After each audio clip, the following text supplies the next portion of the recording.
I'm very honored to be here as part of the conversation with Eidolon Center and in the wider context of Hungarian photography, and in such exquisite company, to be trying to figure out what photography has been for us, with us, through us, but also what it is in the process of becoming.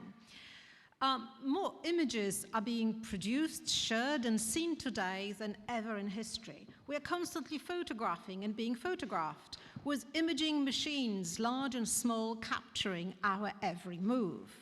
In the publicity for their Samsung S21 Galaxy Ultra 5G phone in 2021, Samsung announced that they were enacting a revolution in photography. Tomasz Dvorak and Jussi Parikka proclaimed, through the title of their 2021 edited collection, that photography has gone off the scale.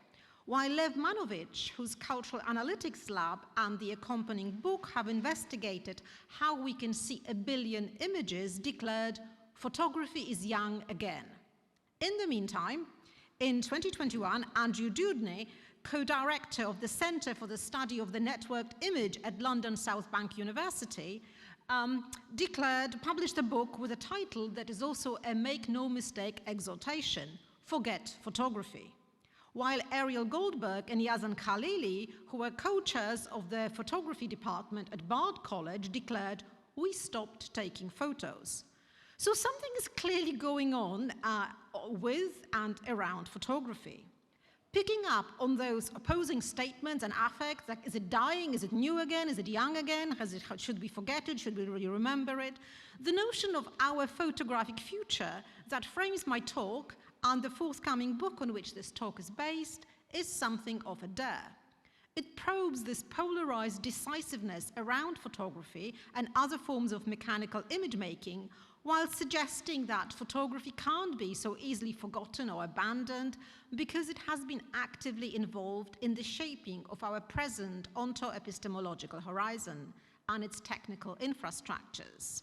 Nor can photography be simply replaced today by the more encompassing and perhaps more technically accurate concept of imaging, as there is so much invested in it, both on the level of platform capital and human affect. And I'm talking about today as in all these different experiments from machine generation of photographs, from CGI through to AI, and all the kind of machine learning that photographs being produced for the databases and all of these things. So that's what I mean by today, not historical research today happening about photography, although that as well, because that's part of our today. But the postulate of our photographic future also entails a reckoning with the fact that as part of its technical and social activity, the photographic medium itself is undergoing a transformation. So as part of this book, I'm trying to, over kind of the recent years, I've been trying to weird out myself and my own academic work. So on the one hand, I do kind of philosophy, exegetic readings of texts and concepts, but I also have an art practice. And over the last decade, things have gone kind of confusing because I've started producing things that work together. So a lot of my books already contain image-based practice. I also try to think, could I do philosophy in a different medium than just grammatological writing? And there are lots of pitfalls there because different media have different affordances. But anyway, the book has a preface in the shape of images, which, I'm showing you some images from that preface. They are kind of collages are made. A bit silly, but hey. There we go. So, photography. Its role as a printed memento or incontrovertible evidence of fact, confined to the dustbin of history, photography is currently being reconfigured in a way that has a profound significance for our individual self-image, our economy and politics. The distinction between image capture and image creation is now increasingly blurred in photogrammetry, computational photography, and CGI, or algorithmic image generators like DALL-E or Midjourney trained on photographic images. So even though my talk is about what could be described as imaging after photography, this after doesn't signify an overcoming, but rather a form of mediation, a process that doesn't erase the technical, historical, or affective traces of its formative medium. Importantly, and in line with the widespread retention of this term in computation, the imaging industry, and last but not least, its social use, my working definition of photography, even if it applies to images whose method of production exceeds pure writing with light, to also embrace calculation and selection, is itself experiential. It names a practice that, for the human observer, looks and feels like, resembles or hints at photography. This definition maintains a link with the vernacular side of photography, even if it overcomes it on a technical and experiential level. Importantly, the interrogation of photography's and photographic future highlights a number of concerns regarding not just the status of a specific industry or media practice, but also some larger, or we might even say planetary-level concerns about our human positioning in the world and our relationship with technology, at a time when our very existence is being increasingly challenged by attempts to envisage what comes next: a climate collapse, cross-species extinction, another pandemic, a third world war, death by AI, or maybe a sunnier tomorrow for all of us. Now, this may seem like too big a leap right now, but I want to suggest that by pondering with Andrew Dewdney and others whether photography has any future, we're actually using this specific cultural technical practice to ask whether everything else we know, including us humans as a species with particular cultural exigencies and technical affordances, will soon be over too. We are therefore using photography, a par excellence practice of imaging and imagination, a practice of copying, making likenesses, mapping, making mental pictures, and ideating, often on a vernacular plane, although not always in a fully conscious way, as a conduit for asking bigger questions about our situation in the world. It's a questioning which unfolds at a time when not only vernacular photography, but also the very sense of being vernacular, native, domestic, in the world is being challenged for many of us: refugees, climate crisis victims, victims of different forms of violence, belonging. What precipitates this line of thinking is the fact that some of the boldest and most surreal forms of generating novel images and forms of imagination are being offered today by algorithmic agents, be it GAN networks or AI models such as DALL-E, Midjourney, or Stable Diffusion. Imaging and imagination are therefore now part of a planetary computational architecture described by Benjamin Bratton as the stack. It is in this sense that photography can be read as a case of what Amanda Lagerkvist has described as existential media. Media that are capable of accounting for the thrownness of the digital human condition, or to put it in terms of this event, the sense of being dislodged from our vernacular belonging, be it on the level of home, nation, or the whole planet. The existential mode of inquiry prompts us to ask what comes after the human, while inviting us not to just imagine, but also to image it. In the light of the current developments around AI and the impending climate crisis that we seemed unable to truly imagine, this interrogation is particularly urgent, I'd suggest. So this is an image which is automatically produced through the text-to-image generator, DALL-E 2. In producing the image, the algorithm responded to my prompt, a query: what will our future look like? It's an image obtained on first attempt. On first glance, it looks kind of cute, you know, kids sitting there happily, brightly looking into the future, except when you see that the river has disappeared, has dried out. We've got some kind of, the kids are pixelated, their heads are turned around and falling apart. Whole world is, the clouds are not quite there. So it's all looking on the surface quite neat, and yet there is something concerning. Obviously, it's not a kind of art piece, it was just a little exercise that I was playing with the engine. Anyway, 2021, which was a year of all those contradictory pronouncements about photography that I started my talk with, it was also the second year of the global COVID-19 pandemic and the start of what is now being called the virus scene, because apparently, you know, we hardly saw anything with COVID. Apparently there will be new pandemics and viruses haven't disappeared. It was also a year of accelerated mediation when we all appeared as images to one another on Zoom, Teams, Skype, while feeding and feeding off the insatiable global data machine with photos, memes, visualizations, and data points. Yet 2021 was just a catalyst for longer-term processes of imaging, imagining, capturing, tracing, and shaping that have been organizing our knowledge horizon while furnishing us with a sense of self.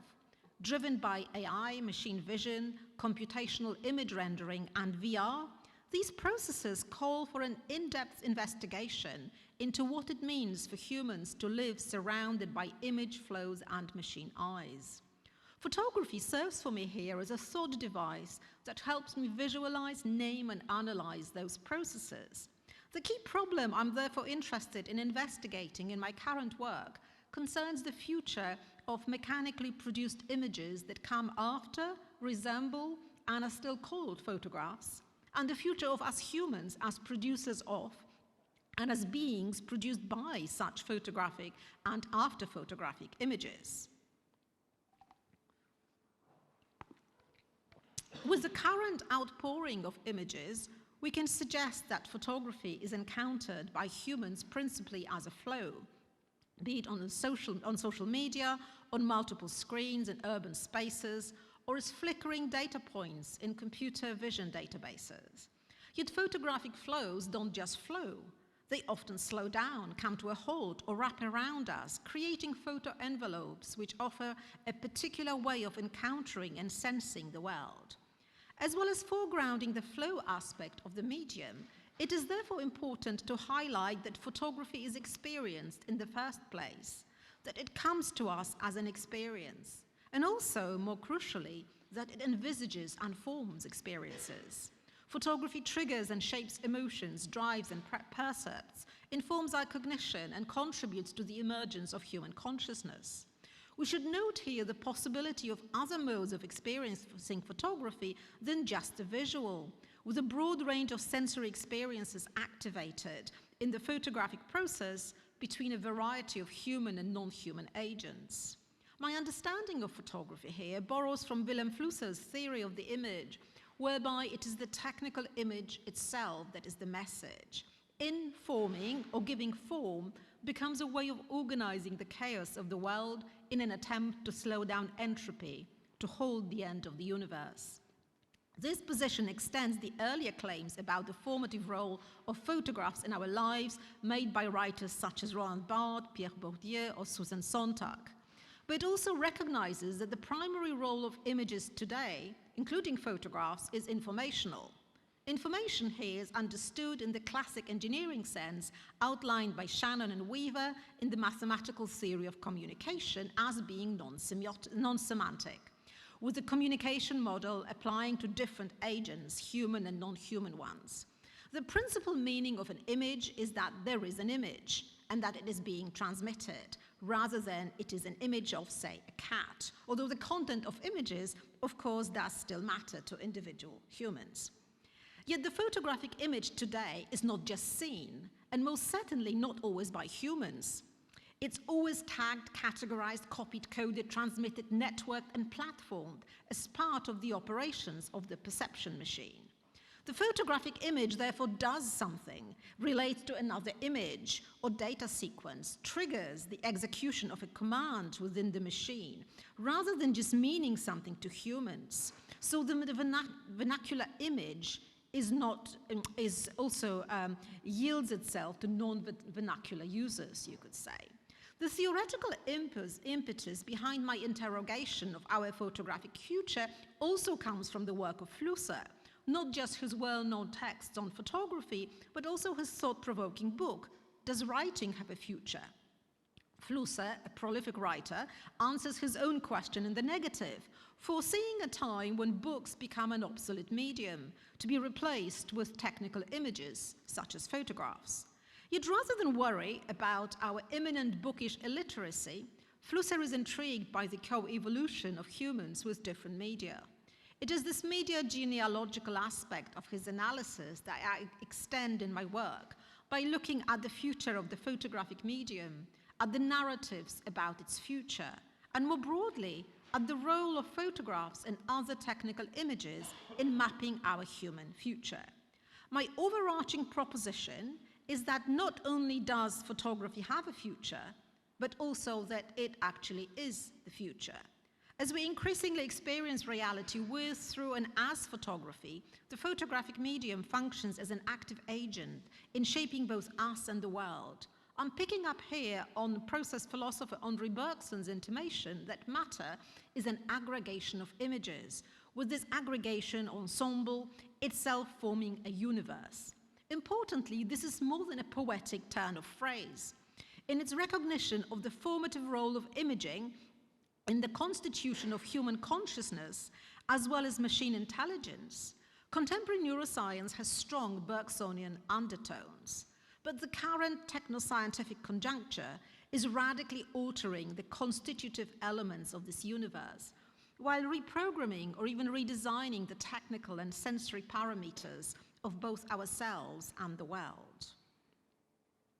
Okay, so I'm going to talk a little bit of, a bit of history about photography's modern past. So although its ghostly spectre had haunted the domains of science and art on both sides of the English Channel since the early days of the 19th century, the technology of photography as a way of making singular monochrome pictures on a metal plate was made public in 1839 in Daguerre's presentation to the French Academy of Sciences. Its arrival was met with enthusiasm. John Ruskin portrayed daguerreotypes as the most marvelous invention in the century, while Edgar Allan Poe saw in photography the most important triumph of modern science. Yet, as with the invention of many other media that have significantly altered the way humans see themselves, communicate, and picture the world, the arrival of photography also generated anxiety. Philip Macault points out that one outraged German newspaper thundered, "To fix fleeting images is a sacrilege," while Baudelaire described photography as art's most mortal enemy. The anxiety generated by photography's arrival can perhaps be explained by the fact that photography was seen to be altering the spatio-temporal organization of the world. As an impressioning medium, it was capable of carving time and fixing it by imprinting it on different surfaces. Photography made time visible while foregrounding its framing, and hence also its finitude for individual modern subjects. Those very subjects didn't pre-exist the photographic medium, but were rather constituted in its representational and communicative loop. This development took place against the context of the wider socio-economic transformation across Europe and the US, with progressing industrialization, expanding railway networks, and the appearance of the telegraph. Those changes were accompanied by a radical shift in the modes of knowing the world, with attempts to understand the workings of God the Creator gradually giving way to trying to understand the machinations of nature. It can therefore be argued, as indeed did Jeffrey Batchen and others, that various social groups from middle classes to laborers across different continents became ready for their own constitution as modern subjects. They were part of the fomentation of the burning desire for both seeing photographs and seeing themselves photographed. That there exists a mutually constitutive relationship between photography and modernity has been argued by many writers, from Walter Benjamin through to Susan Sontag and Rebecca Solnit. In recent years, scholars such as Ariel Aisha Azoulay, Jonathan Beller, or Andrew Dewdney have explored darker aspects of this relationship. The point I want to make in my talk on our photographic future is that there exist three key moments in the history of photography when a given stage of technological development became a conduit for the articulation of wider social concerns, not just about the present, but also about the future.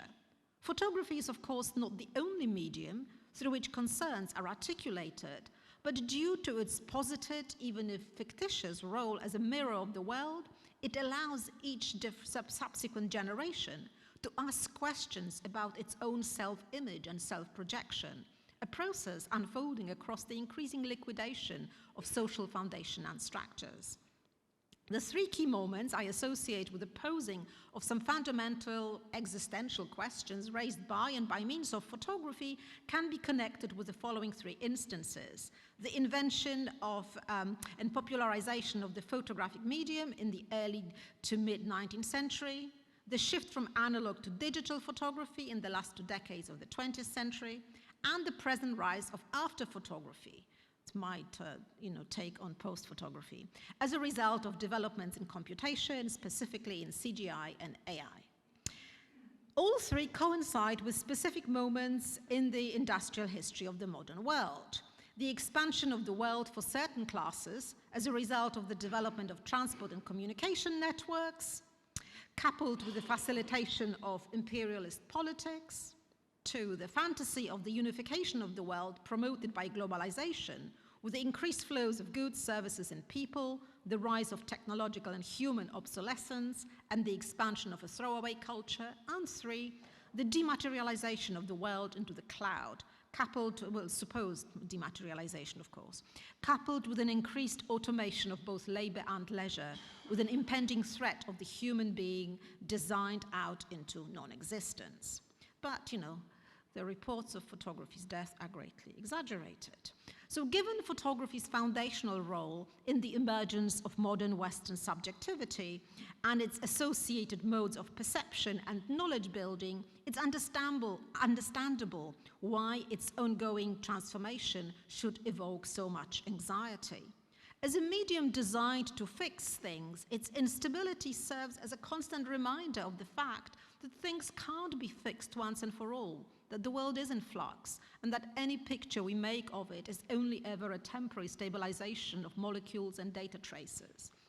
Moreover, photography can play the role of a displacement object, one that is made to carry the worry about the flux, while offering to hold it at bay. For generations of photography students, the medium was memorialized by Roland Barthes in his field-defining Camera Lucida as a mausoleum for his departed mother and an empty tomb for himself. Now, I already staged a symbolic funeral of photography's compulsive attachment to death in non-human photography, in which I offered to read photography as first and foremost a vital, life-shaping force. This was because photography not only shapes our everyday existence, the way Sontag tells us, but also partakes of the Earth's and Sun's vibrant and life-giving properties. To revisit the matter now in more funereal terms is not to change my position, but rather to recognize with Bachan the persistence of death as a trope in debates on the medium. This persistence functions on 2 levels. One positions photographs as reminders of death, its representations or even enactments. The other sees photography itself as dying, and us humans as dying with it, as its subject. One doesn't need a complex psychoanalytic reading to see this tendency as an attempt to ward off death by means of fixing the photographic discourse and its objects, for a little while at least.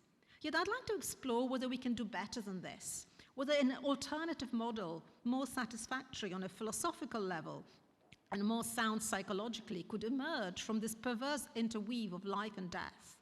If the incessant posing of the question about photography's future is primarily a reflection of our human anxiety about the disappearance of our subjectivity and of our picture of ourselves and the world, or even disappearance of the world as such, can we mobilize photography to enable a different mode of perception and self-knowledge? Can the after-photography moment become this opening towards something new? Can it offer us a new way of picturing and understanding ourselves? Can it help us ensure a photographic future? Now, despite the proliferation of photographic images and the expansion of the photographer designation from professionals and hobbyists to arguably everyone, the question about photography's future keeps haunting the industry, its clients and users, as well as kind of photographic artists and curators. In November 2019, the popular photo news website called Petapixel published an article about what it meant to be a photographer at a present time. This article, as is often the case with online content, featured a video conversation between photographer journalists from cognate websites, Patrick Hall of F-Stoppers and Paya Jersa of SLR Lounge, titled, "Is Photography as We Know It Dying?" This debate is worth looking at more closely because the issues raised by it are indicative of the broader tendencies in photographic consumption, both discursive and material. The key tendencies identified by the two experts seemingly go against the grain of the most faithful readers' beliefs. Having acknowledged that the digital has both democratized photography and raised the bar, Hall and Jersa admit that photographic practice itself is changing, with a lot of things falling to the wayside: heavy gear, strobes, complex editing. With the industry moving more and more towards phone photography, all that matters is the final image, they conclude. A statement that must sound like anathema to serious photographers, be it artists or amateurs. This statement recognizes the fact that the ability to engage an audience and having a following matter more than the single image, with the photographer having to be like a TV channel or TV show, they say. The more nebulous categories of enjoyment and authenticity are said to have replaced the old-style expectations of technical perfection and expert professionalism. Confirming that photography as we know it is indeed dying, Petapixel author D.L. Cade summarizes the analysis on an upbeat note, saying, as the bar to entry drops and more people outsource their creativity to the latest Instagram trend or some AI-powered post-processing slider, creativity and technical know-how are only becoming more valuable than ever. The discussion has identified some important trends with regard to photographic practice. These trends include miniaturization, increased role of software in image making, including at the image generation stage, closer integration between photographic gear, clothing, and the photographer's body, and the proliferation of images produced neither by nor for the human. Artist Trevor Paglen, who uses images from satellites, surveillance cameras, and machine vision databases, goes so far as to argue that something dramatic has happened to the world of images. They have become detached from human eyes. Our machines have learned to see without us. In response to the question posed in an online contribution for Fotomuseum Winter Tour, is photography over? Paglen goes so far as to claim that photography, as it has been traditionally understood in theory and practice, has undergone a transition. It has become something else, something that's difficult to make sense of within the existing analytic framework. With this, I want to reiterate my earlier proposition that by asking, with Paglen and others, whether photography as we know it is over, whether it has any future, we are actually using this specific cultural technical practice to ponder whether everything else we know, including us humans as a species with particular cultural exigencies and technical affordances, will soon be over too. With this existential mode of inquiry, we are also faced with another question: what comes after the human? Building on the legacy of ghost and spirit photography, a practice combining imagination and trickery to make up for personal losses before the Great War and collective loss in its aftermath, digital and post-digital image making can be mobilized to help us imagine, visualize, and frame the future, and to image and imagine ourselves as part of that future. My concept of non-human photography was offered as a conceptual provocation aimed at challenging the inherent humanism of mainstream photography theory, premised on the common sense assumption that photography was a human practice. At a time when the majority of images are not only taken by devices which far exceed human vision, such as CCTV, drone media, endoscopy, and satellite cameras, but are also not made with a human viewer in mind, the humanist discourse of photography has been found wanting. Yet non-human for me is not opposed to the human. And the term doesn't mean that there are no humans involved in photography, of course. There has been a non-human side to photography since its inception, as seen in Fox Talbot's description of the medium as the pencil of nature, the early links between photography and geology as parallel modes of making impressions, or the fact that the vast majority of everyday images produced across time, be it for family albums or social media, landscapes, portraits, food, are a product of technical and cultural algorithms, and not just human intentionality and free will. This recognition of the non-human agency of photography allows me to return to the problem of the human, although this is now a human rethought through post-humanist critique, raising a number of ethico-political questions about our existence in the world of high-tech capitalism, the progressing automation of many spheres of life, and economic and ecological crises. Photography foregrounds, as signaled earlier, the ontological problematic of existence as such, of us humans, of our ways of doing things in the world, of our media and communication networks.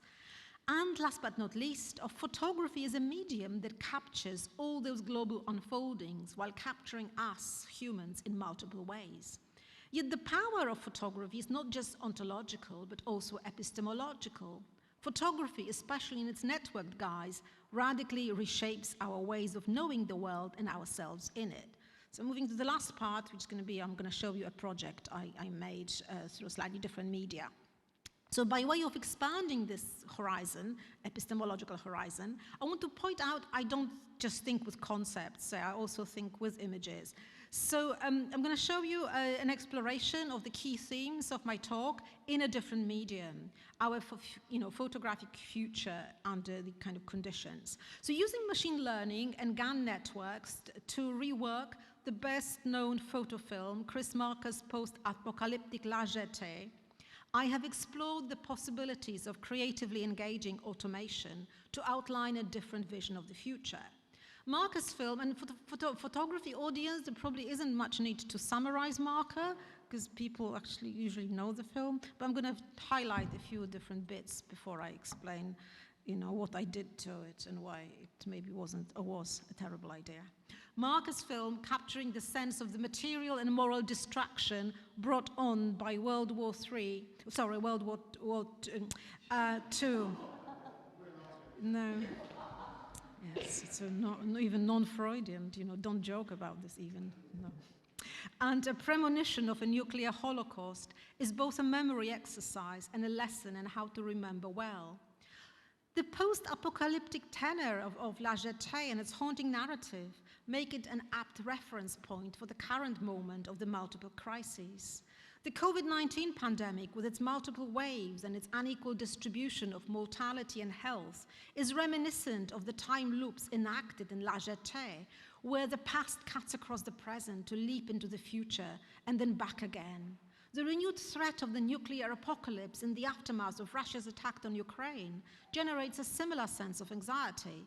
The premonition of an imminent end to the liberal fantasy of our ways of life, wherever we are as the kind of more powerful, more privileged, globally more secure ones, as a result of the cost of living, energy crises, and wars, coupled with a desire for things to return to how they once were, fueled the imagination not only of climate change deniers, anti-vaxxers, and racists, but also many others who carry a strong mental image of a better yesteryear, even if that image is just a dream.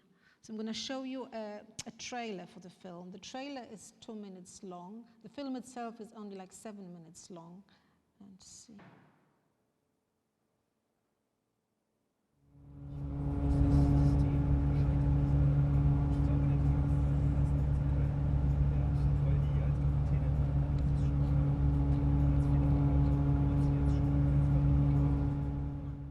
This is the story of a man marked by an image from his childhood. He was the son of a Roman Catholic father and a Catholic mother. His mother was an itinerant widow, and he had a sister who was a British officer. He had no family and was just a man.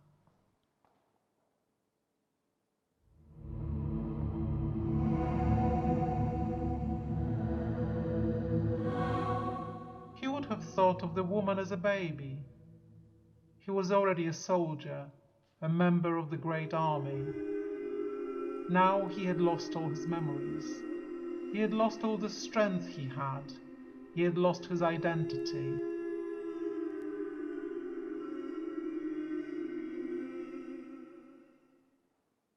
When he recovers from his trance, the woman is gone, and his mother is gone.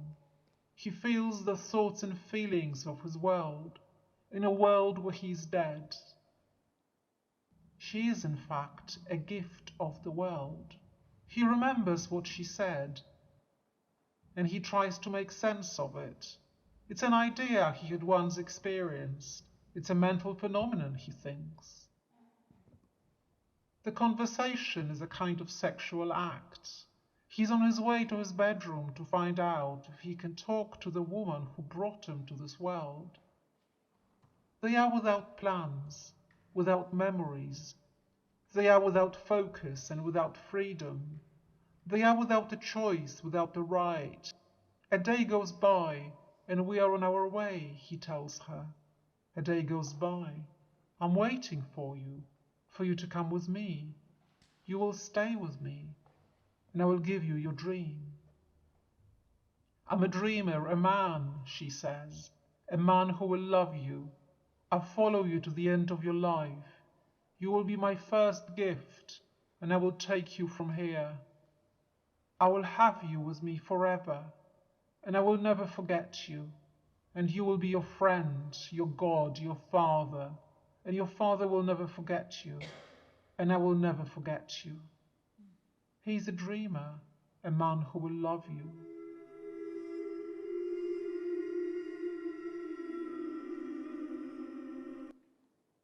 So the trailer, if you think it doesn't make much sense, I can reassure you that the full film retains the tenor, so it doesn't make much sense either in one way.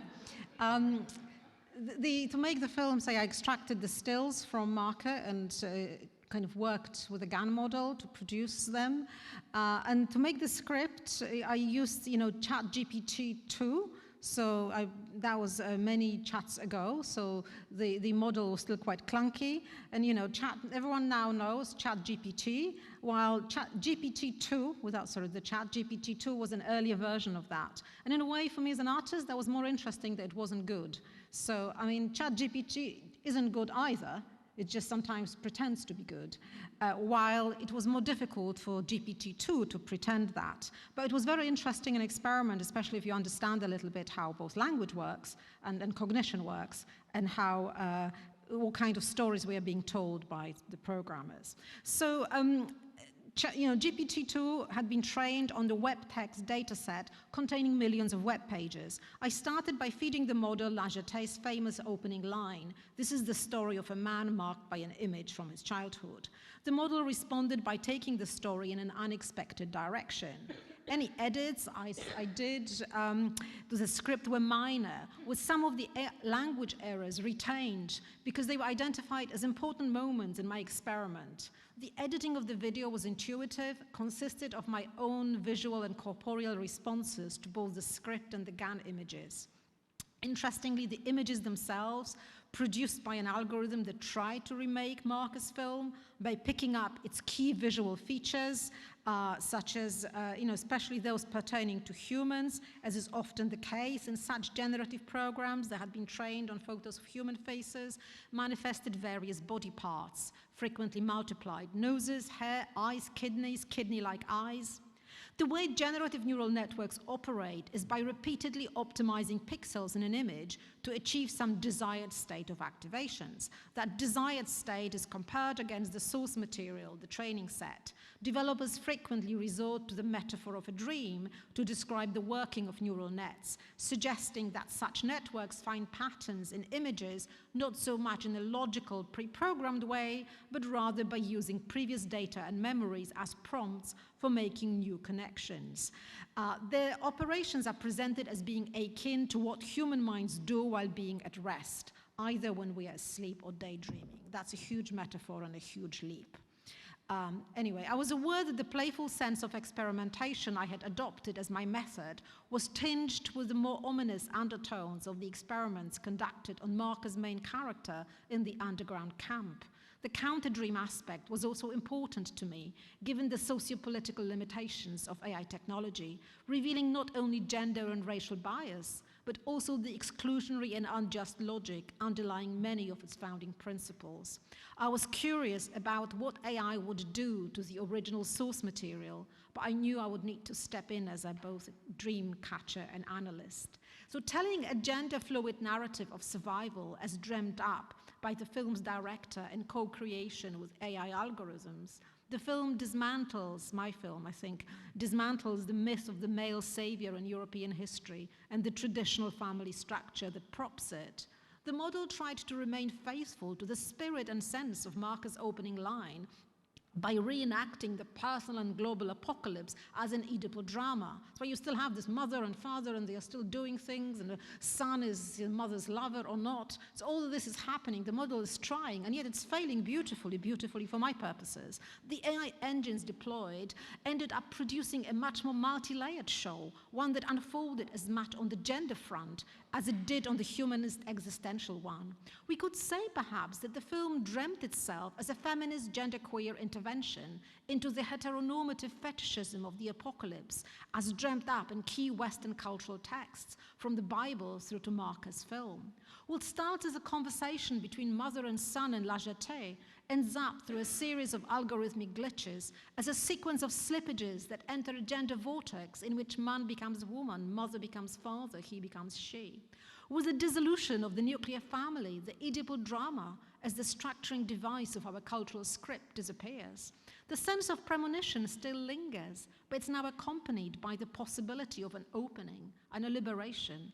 This possibility can be read as a feminist gift, hence the film is titled The Gift of the World, a gift to cite Griselda Pollock of what the feminine can be thought to be if we emerge from the exclusivity of the Oedipal logic of the phallus as the only arbiter of psychic life and signification. So that's my kind of baby step towards imagining and imaging an after-photographic future. And just to